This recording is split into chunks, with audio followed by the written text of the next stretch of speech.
An agitator is a person who actively supports some ideology or movement with speeches and especially actions. The agitators were a political movement as well as elected representatives of soldiers, including the new model army of Oliver Cromwell. During the English Civil War, they were also known as agitators.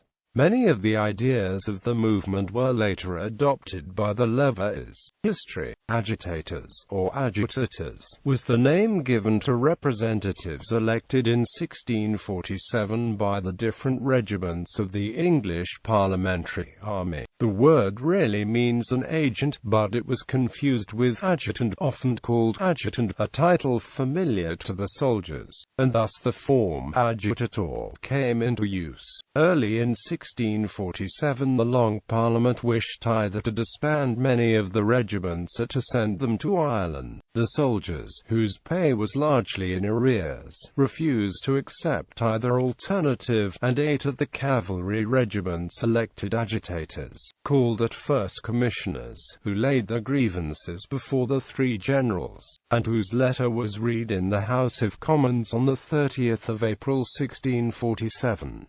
The other regiments followed the example of the cavalry, and the agitators, who belonged to the lower ranks of the army, were supported by many of the officers who showed their sympathy by signing Declaration of the Army. Cromwell and other generals succeeded to some extent in pacifying the troops by promising the payment of arrears for 8 weeks at once, but before the return of the generals to London, Parliament had again decided to disband the army, and soon afterwards fixed the 1st of June as the date on which this process was to begin. Again alarmed, the agitators decided to resist. A mutiny occurred in one regiment and the attempt at disbandment failed. Then followed the seizure of King Charles I by Cornet Joyce. The agitators, with 2 officers from each regiment and the generals, formed a new body called the Army Council, which after a meeting near Newmarket, Suffolk on Friday the 4th of June 1647 issued a solemn engagement of the army, under the command of His Excellency Sir Thomas Fairfax, to Parliament on the 8th of June, making the concerns known, and also the constitution of the Army Council, so that Parliament would understand that the discontent was army-wide and had the support of both officers and other ranks.